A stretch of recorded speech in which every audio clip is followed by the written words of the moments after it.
Hello and welcome back to my channel. My name is Gemma and I'm coming to you from my home in Devon. Now this week my video is a little bit different. I've been super busy and not had much time for crafting, but I thought as we're kind of halfway through the year I would do a little kind of recap video of my absolute top makes and bakes. So this edition is for the kitchen, so my top projects as it were for the kitchen. So I made a list, which I have promptly forgotten, but these are my tip top ones, the ones I love the most. So hopefully it should be pretty easy for me to share. So number one, we're going to start with my most recent, is the hot cross bun. I made these at Easter, and it's kind of a cheat. My cheat is to say bread.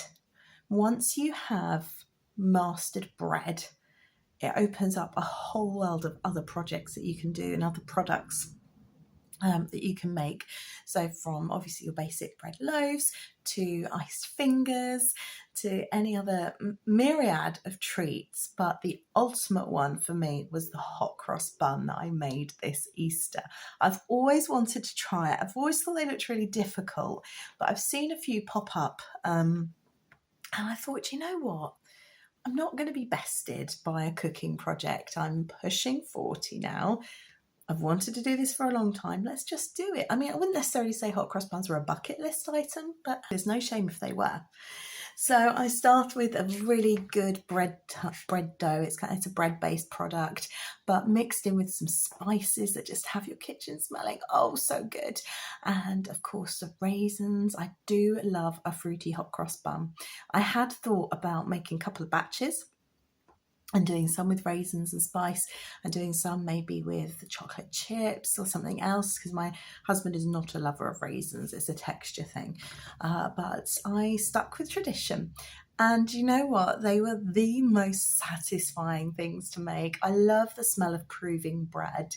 And maybe it's the Scot in me. There's something with the yeast, there's something a bit malty. Although typically that happens more if you leave it to overproof, so don't do that. But there's just something really homey and comforting about the smell of proving bread. And then when you add in the spice, oh, it's so good. It's so good. And then the cross is made with pastry. And I thought, and actually it was so much simpler than I thought. And I was so proud when these came out of the oven. They smelled amazing. They tasted amazing. And there's nothing wrong with a good shop bought hot cross bun. I love a good shop bought hot cross bun. But the idea that these ingredients have only passed through my hands, I mean, obviously the flour was milled and the spices were ground, but beyond that, I did it. I know exactly what's gone in there. And it was just, yeah, felt like such an achievement. And that kind of brings me on to one of my other top ones, which is pastry. And pastry, a good short crust pastry, again, opens up a whole world for you. I made a video with my husband in Vlogmas in 2023 into 2024, that's right, where we demonstrated how to make a good short crust pastry as my husband's first time. And he's a very good cook. He became a good cook kind of because he had to, because I wasn't allowed to do anything while I was expecting Robin, so he took on everything. But it was his first time doing pastry and baking. He's still left very much in my domain.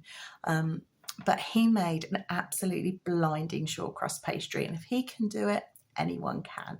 My recipe is a very basic, simple one.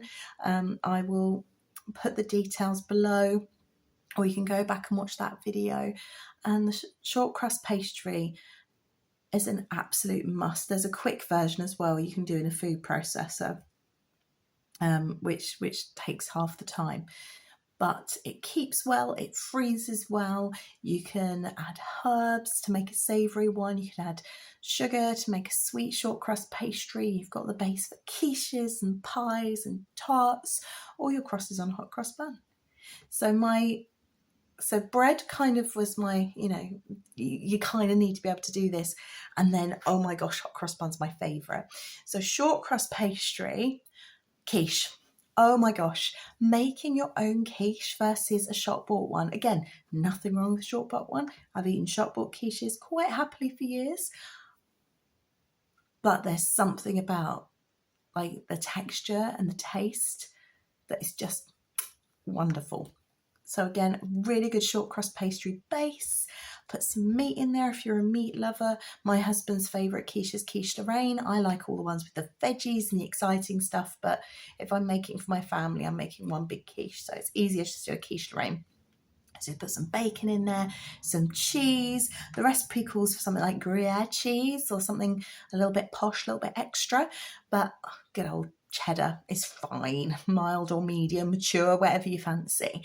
And then you whisk up the eggs and the milk and pop it in, and it goes in the oven, and it's all bubbly and golden and rich, and oh, it's so good. And it keeps well for the next day or so, and it's just as nice cold as hot. I mean, I personally always prefer a warm quiche. I'm not keen on a cold quiche, but actually even I enjoyed this one. So we've got hot cross buns and quiche.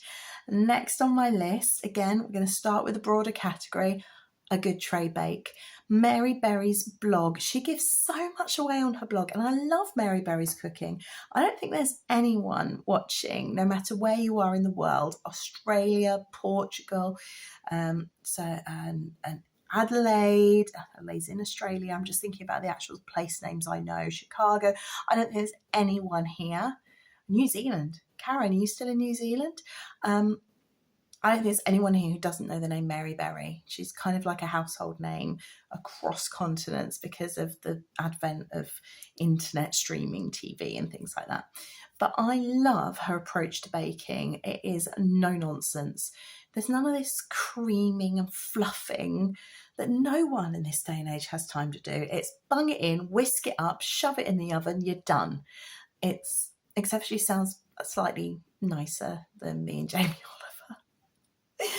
So a basic tray bake is the same. You've got your flour, your eggs, your sugar, your butter. Bung it in, whisk it all up. Generally some milk as well. About 4 tablespoons of milk she adds in. I've done it without the milk completely, and it's been absolutely fine. And then you have whatever else you're doing. So her spiced ginger and treacle tray bake is brilliant if you're thinking about winter. But my go-to, the one I make off the top of my head, the one I do for work birthdays, family birthdays, a just because cake, is gonna be the lemon drizzle cake. It's so simple. You've got your base for your tray bake, which is a basic Victoria sponge recipe, and then you drizzle lemon and sugar over the top, and you are done. It's so simple. You can freeze it before you put the lemon and sugar on. Do that last. It carves up into lots and lots of pieces if you are a genteel person and have little dainty pieces, or you can have some nice big satisfying hunks of cake. And in my family, they always fight over who gets the end bit, because the end bits are where all that sugar and lemon really pool up. The key is stab your cake while it's warm, pierce it lots and lots so that lemony, sugary, syrupy goodness can soak deep into the cake with a lot of zing, lots of zing. Honestly, Mary Berry has never let me down, I think, apart from her fondant fancies. I mean, to be fair, there was nothing wrong with the recipe. I just am a little bit bitter about how simple she made the decorating look in her book. I've got 100 makes and bakes, I think, or 100 cakes and bakes. 100 cakes and bakes. I think it was published by Marks and Spencer. It was one of those kind of little gifty ones. And the decorating... So to be fair, actually, it wasn't her recipe for fondant fancies that let me down. It was my own cack-handedness with the icing. But she did make it seem really simple in this book. 100 cakes and bakes. I think so. Cakes and bakes. But you can find a lot of Mary Berry recipes for free on her blog, and I'll link it down below. The lemon drizzle is readily available, but if you do get a chance in the winter to do the spiced ginger and treacle tray bake, so good, so good.